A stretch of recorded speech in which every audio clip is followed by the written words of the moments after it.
Hi, Felicia. Welcome to the show. Hi, Anna. Thank you for having me. It's great to have you here. And I was reading a little bit about you and your story, and I know that there was a big turning point. Like you had it, you felt like you had it all, right? Like you had the career, you had the husband, you had the kids. You made it to basically like it sounds like in a lot of ways where you thought you wanted to be. Yes, And then what happened? life happened. And then I realized we go on this, as people, we start to wear all these different masks. We become moms, we could become wives, we are career people. And it's like we tend to forget who we are. We get lost and start to say, well, who am I in the process? Like, the me I was before all of this, I'm not that person, but who is this person? So I got in that space where I really lost me.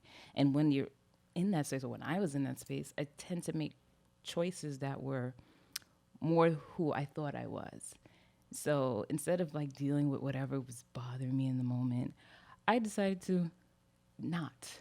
And I went into the whole infidelity stage on my part, not even on the next part, which is what most women may not say. But for me, I went outside and I knew the choice wasn't probably me because I see myself in the mirror and I'm like, who is this girl? What am I doing? But yet, and still, I couldn't change it. It was just like, I'm just going to push through what is not where I really want to be, but it's where I am. So I had to put on another mask. So it was layers upon layers. And I think part of it was just not seeing this happening and still being okay with it was just like, wow, who are you? And then still going. And to the point, I'll just go fast forward to what happens in the end. The individual that I was outside of my marriage with dies on me. Oh, wow. Tragically, he had a motorcycle accident. And then I'm in a news position where I'm like mourning someone that no one even knows about. Ooh. So living life now, mourning someone, but putting on that mask when I go home, like everything's okay, but yet still going to work to cry, going to work, not just to cry for the loss, but to cry for me, just crying and saying, what is going on? What is this life about? Then I ask those questions, those deep questions that get deeper and deeper. Who am I? What's life about? What is this whole thing? What's my purpose? Like I got to that point and I was like, I don't know where to turn. I thought about, do I need therapy? No, I don't need a therapist. I went to a grievance counselor because I was in corporate America and they had that available. And your husband at the time, he still has no idea that you had this affair and that you're grieving. He had no idea I was grieving. He was aware of the affair, obviously, and then, in the moment, you're just like, okay, I'm done. I'm not doing that. We had a moment of what's going on, and I'm like, oh, nothing. But the truth kind of surfaced, and I'm like, okay, I'm gonna stop. So it was a conversation had, but it was still happening to a certain degree. And when he died, of course, at that time, it was just like I knew. I knew. I found out. And of course, he didn't know I was grieving that at all.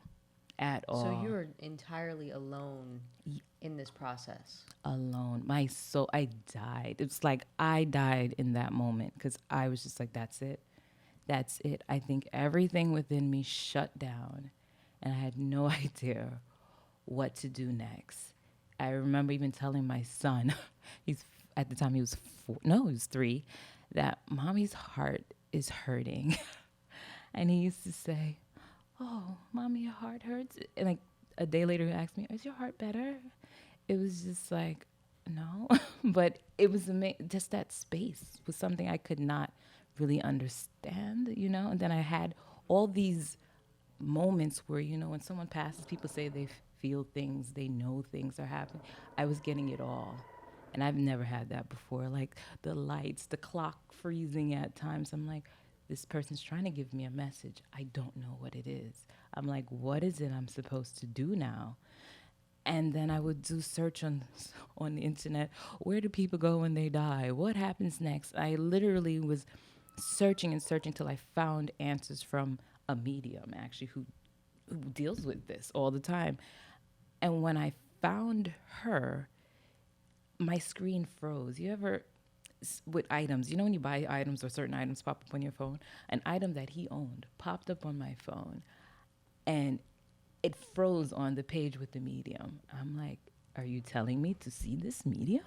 I don't do mediums. I wasn't raised to do those things, like go to church to God. And I'm like, okay, I did it. I said, okay, I'm doing this because I couldn't take where I was anymore. And the grievance counselor who I did go to was more entertained by my story than she can help me. She was just shocked. She loved the story. She was just like, maybe you should see this woman I know. I'm like, and she was also into spiritual work. And I'm like, maybe. But she wasn't available for like 6 months. I'm like, okay, I'll die by then again. So we're not doing that. So I found this new woman that I feel like I was guided to by the guy who died. And when I spoke to her, I swear I put down $300 for 15 minutes. And she gave me everything I needed in that moment. She explained what happened. She explained my purpose. She was like, well, you're here to help women, work with women, show them, teach women how to live within themselves and I'm like, I don't know what you're talking about. I've never thought, I'm like, that's not even the career path I've been on.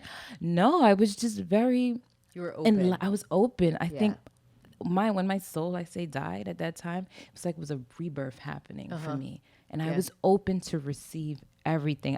All beliefs I had dropped, all judgments, anything I learned through my life, I let it all go. I surrendered and was ready to receive whatever. And I took it in, and she told me my whole thing.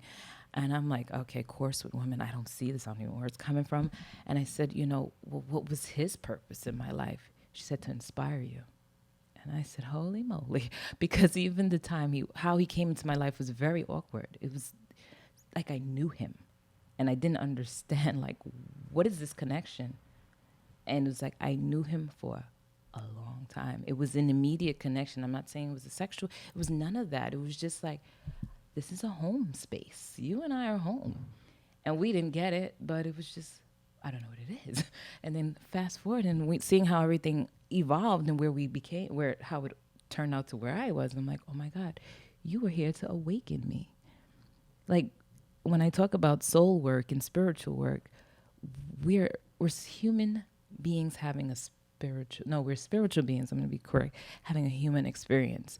And when we really understand what that means, we're souls that come back time and time again. We evolve, we grow, we ascend. So we've had experiences with people. If you have those moments you meet someone, it's like, I know you, but I never met you, but I know you. It's a soul you've interacted with in a past life. And I'm like, oh my gosh, this all makes sense. And with him, it was like, I'm going to awaken you in my death. Like, tag, you're it. Wake up, you got work to do. That's what we came here for this lifetime. And I'm just here to tell you, remind you, because I think you're forgetting, like, you was distracted by life. Yeah, so I want to get a little bit more into the awakening, because I think, just from my own journey in being a mom and an entrepreneur, and, my son he'll be 5 in March, but I get that it's like you can lose yourself in that, and even if you're not a mom, even if you're just like working and in the grind, so to speak, we lose ourselves because we get caught up in all the responsibilities and things we need to do, and we forget who we are in that process. Yes. And I do think that the awakening process is awakening to who you really are. And I think it's a never ending journey because there's so many layers, right? And absolutely. And like, it's there is a little bit of like a death of your old self and a rebirth of the new self, right? And I think I'm going through another one right now. I've had one before, and I'm a little bit like, whoa, I'm in that zone. But let's talk a little bit about what it really means, or from your perspective, what it really means to awaken, because I think it's a term that's used a lot, and I think for everybody, they're going to have their own experience. Yes. Right?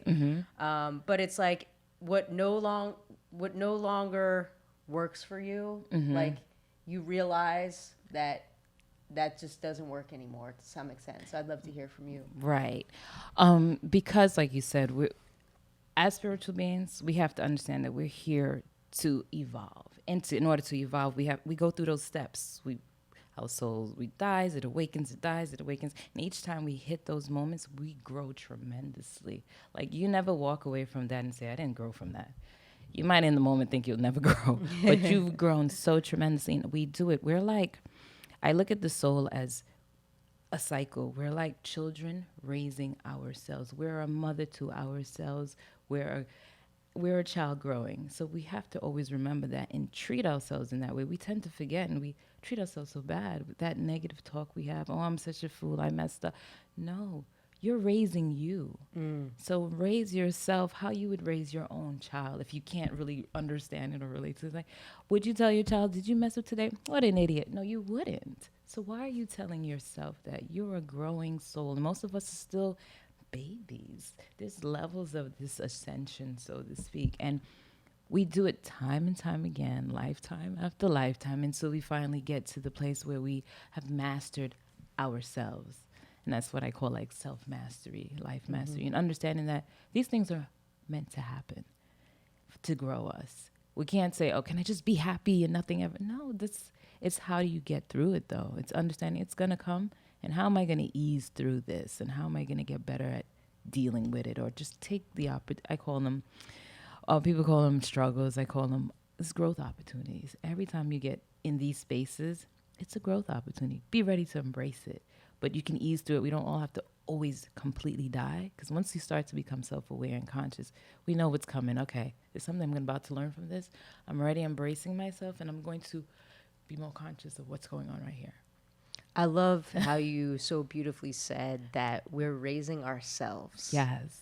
And it's a wild concept almost to think about because I think, you know, when you're a child, you're constantly looking to others to validate, to understand the world around us, right? Because we need that. You know, we need to understand. Right. And so we kind of feed off of everyone else. But then in adulthood, we have to learn how to mother ourselves. Yes. That's that self-awareness. That's when we talk about, I know this is thrown around a lot. Oh, I'm conscious. I'm woke or I'm waking. That's like the term they use now. But do you really understand what that means? That's to actually go through your day and become self-aware of yourself. Like really watch yourself, like from the outside looking in, and watch your movements, what you're doing, your thoughts.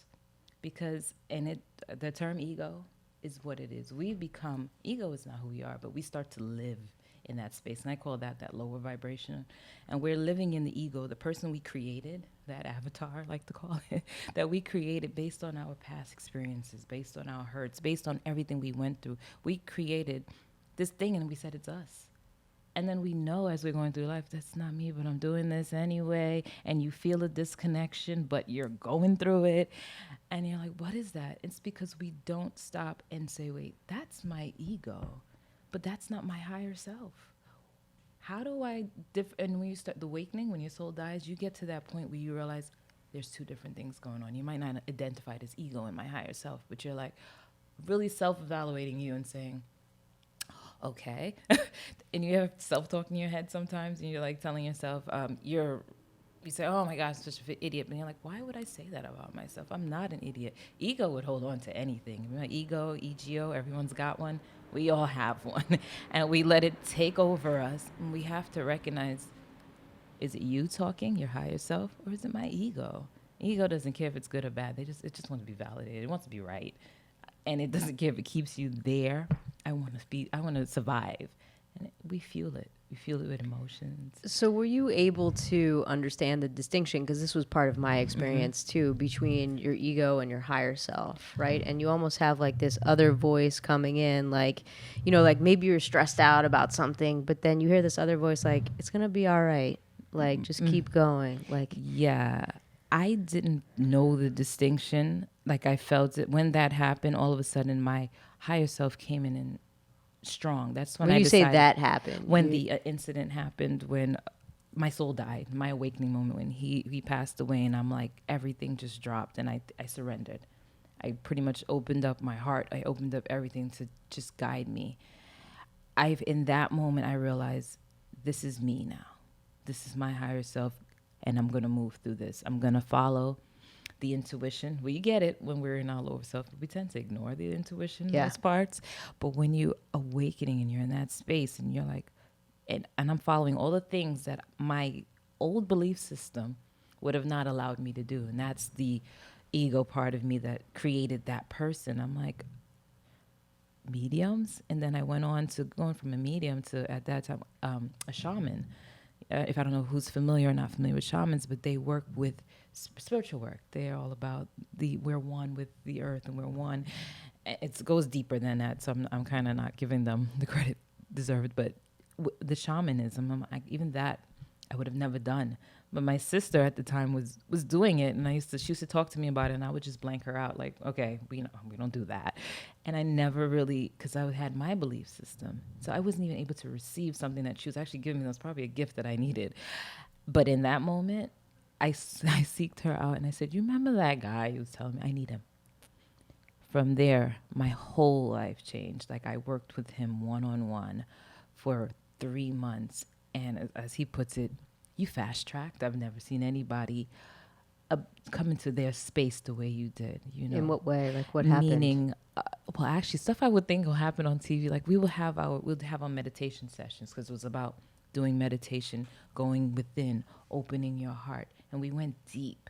And the things I saw, the things I experienced, I was like, oh my, is this real? Like, when you say "oh my," what do you mean? Like, I had the visions, the atonements. There was so much happening. Like, my spirit guides were coming in, the angels, and I'm like, this is amazing. And he's trying to explain to me what's happening, and you're being prepared. You're being the time. Like, for what? What's going on? Yeah, can you give me some answers? And he's like, you're shifting. And I'm like, shifting into consciousness, shifting. It didn't make full sense, but it's like I knew. I understood. So I trusted the whole process. And coming out, I was being then divinely guided, like, to everything that I needed to do next. I found a course that popped up online about reading the Akashic Records. And I'm like, okay, this seems interesting. I'm going to do it for me. I'm like, I'm going to learn about me through this Akashic Record course.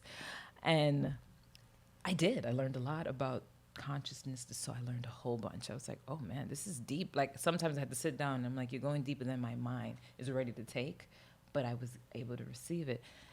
And the course at the end required you to work with other people if you want a certification. I'm like, oh man, I don't know if I want to do this. Yeah. I'm like, okay, people are going to think I'm losing my mind for real now. Okay, so all right, let me find 5 friends. You need 5 people. I'm like, geez.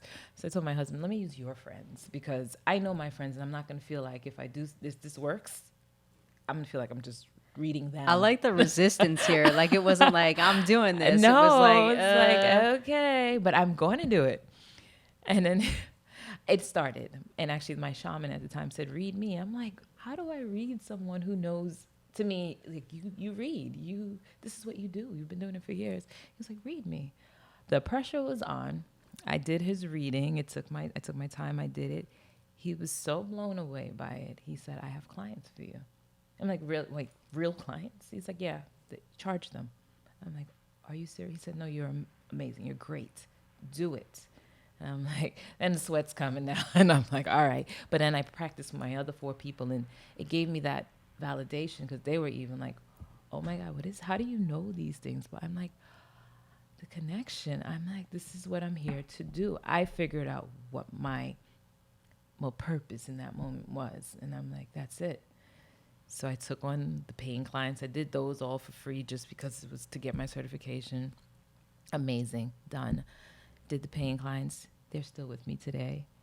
It was an amazing experience. And then 2 weeks after I did the paying clients, I said, I'm quitting. I'm quitting my job. I spoke to my shaman at the time, and he's like, really? No, he actually wasn't shocked. I'm gonna make it clear. He was just like, okay, when? It's like, I knew this was coming. And I'm like, I guess I'll give a date 2 weeks from now. It's like, awesome, go for it. Totally out of who I believed myself to be, because the person I was like, money, this is a 6-figure job. I'm like, I was at Goldman Sachs, if I can say that. I was at Goldman Sachs, and I'm like, I'm walking away from this. I always wanted to see if I can get into a corporate place and make 6 figures. Done. Checked it off the list. I'm done with this. Done. I'm done. And everyone there was like shocked. But when they heard why, they were more like, wow, that's inspirational. Like, that's amazing that this is what you're leaving to do.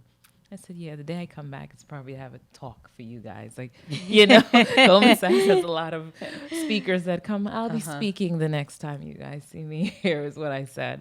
And I was going, and that was freedom. How long ago was that? That was 3 years ago. Okay. 3 years ago. Yeah.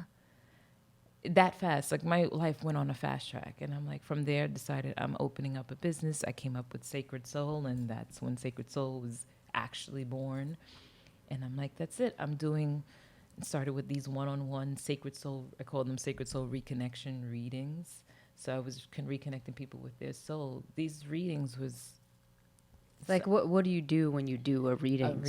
those readings in particular, what I do is I read you. You're at your soul level, and those they call it the Akashic records, but you know that's just a name they give it. But honestly, I think it's some people would resonate with that word, Akashic records. I look at the soul from how it was created, from origination by source.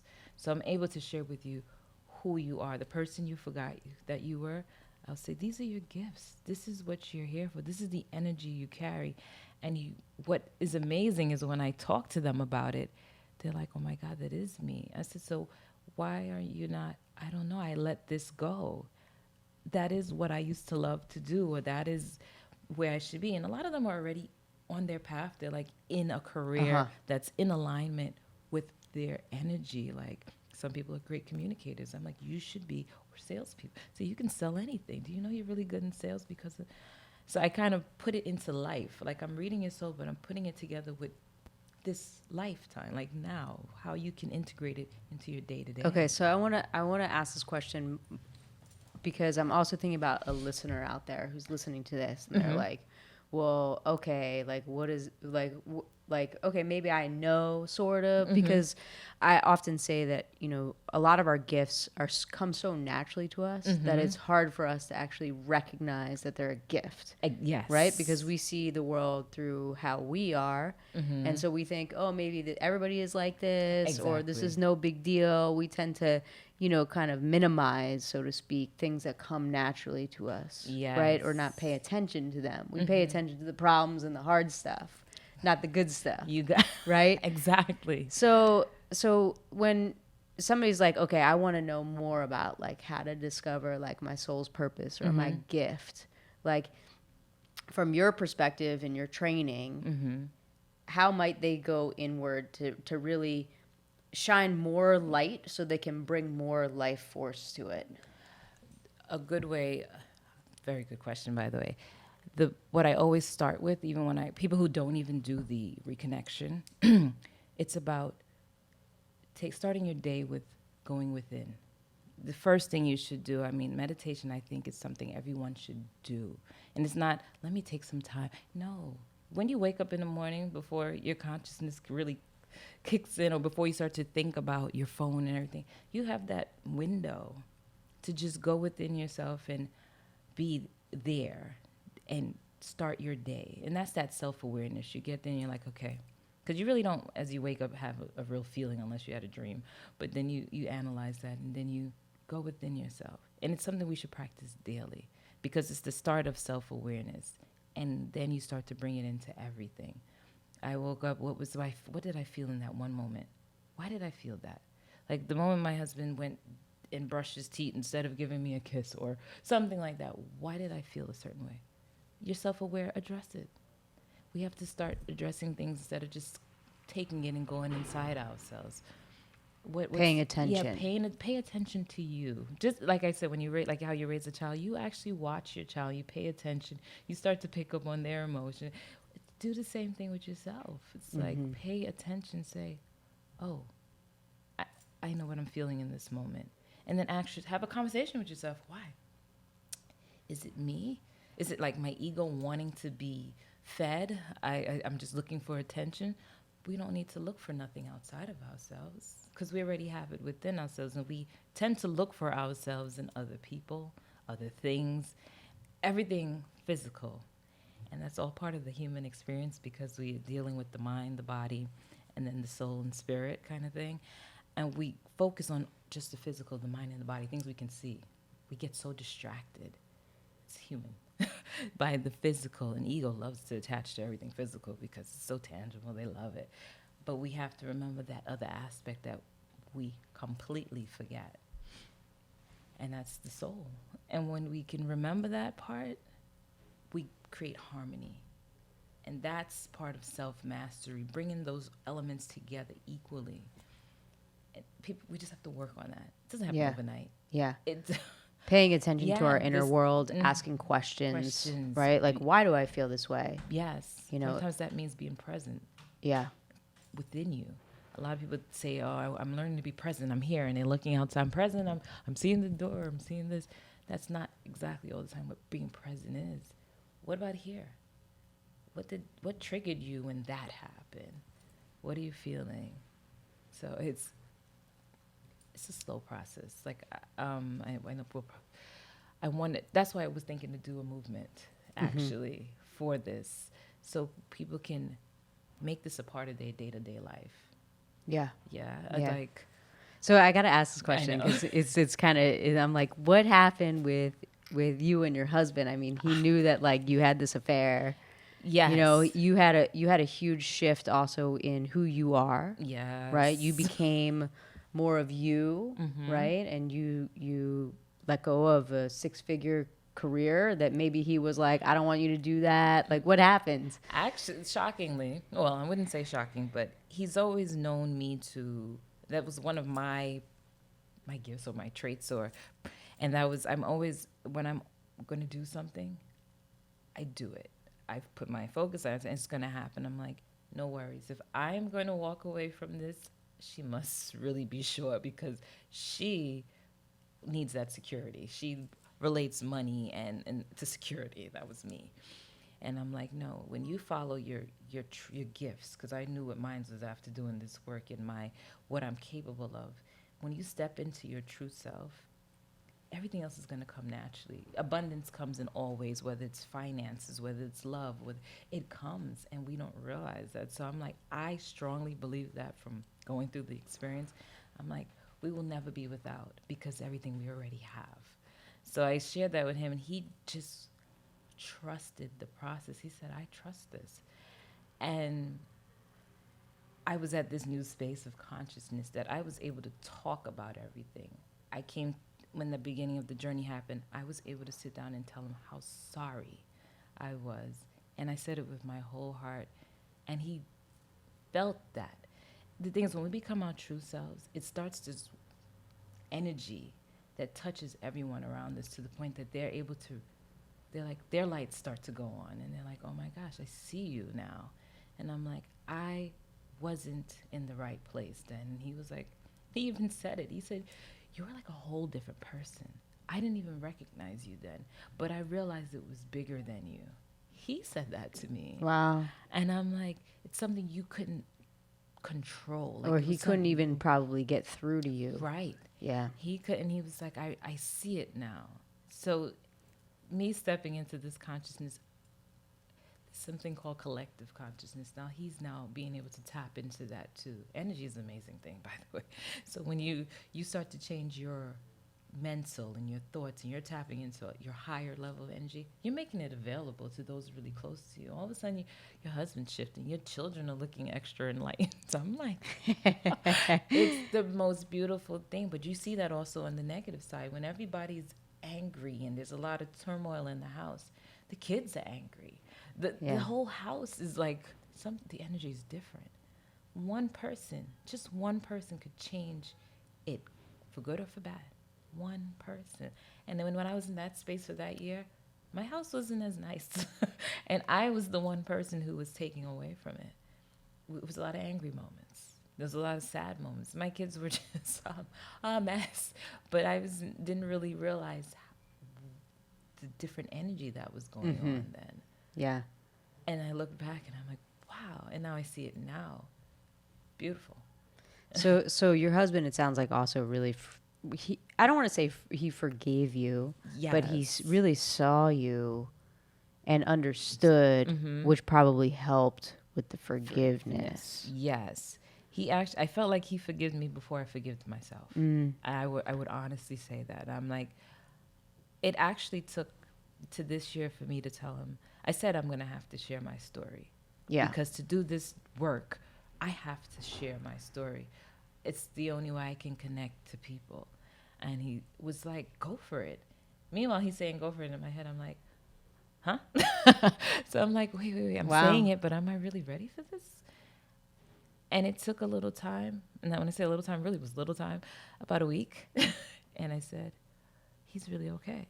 So I have to be okay. And that was it. So here I'm actually probably, you're like the first one I'm seeing it on ear or two. Or Okay. Yes. I mean, I would have wrote about it in my in my blogs, or I would put it on my social media.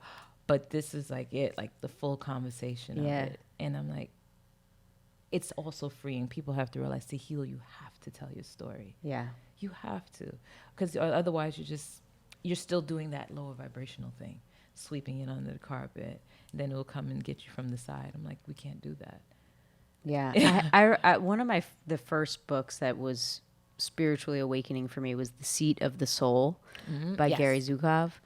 I read that book, oh gosh, many years. I think I was 23 years old. So, but I clearly can remember that he was talking about secrets in there. How, I don't remember exactly, but he was saying how harmful they are to have secrets about yourself. Because also you carry that shame, right? Yes. I think that sometimes when we have a secret, we have shame, and when we release it, it lets go of that, fear and shame. And yes, it causes blockages within us. If we try to see ourselves as a tube, so to speak, and when I do like my readings, the Sacred Soul Reconnection readings, I can see your blocks. What is blocking you from getting what it is you want in this world?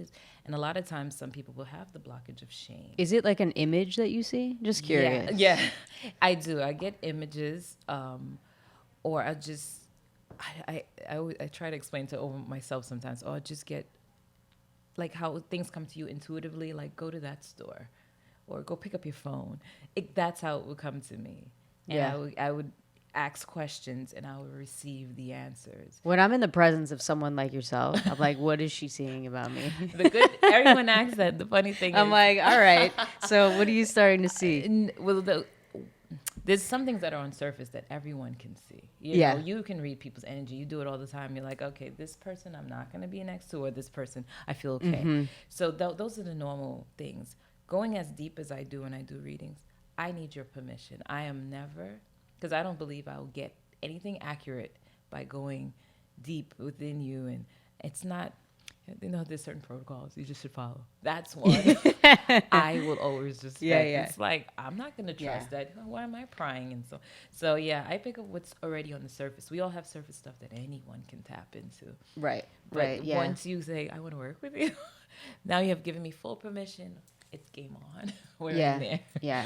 I like how you made the distinction between the surface stuff. And I think even that's a great place to start, right? Mm-hmm. Is that just pay attention to what you pick up on the surface of energy, because I think that's really important if you're in your job, if you're talking to someone, or you're on the subway train, whatever's going on, you could start to pick up the little like, maybe I shouldn't sit there, or I'm feeling pulled to sit there, or the little surface energies. I think is a great place to start.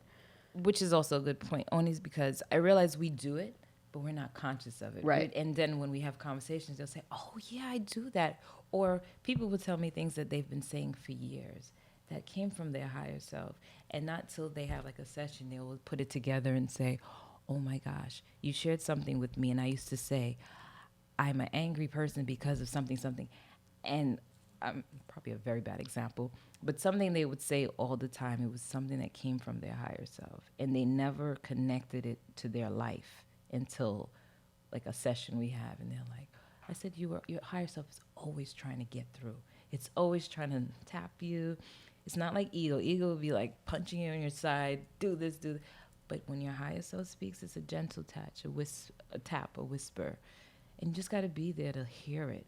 Mm-hmm. And start following that, like consciously doing it. We subconsciously would do it. Hence why we get places in life. We make things happen. But how much better is it when you can do it from your higher self?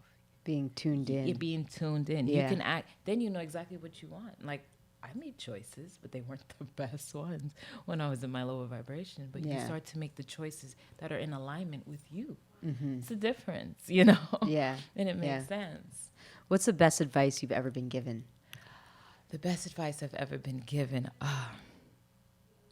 is really just to be your true self. I know I sound thing. And I would say a quote that really changed my life is to always remember that, who said it, can't remember, you're a spiritual being having a human experience. You always remember that.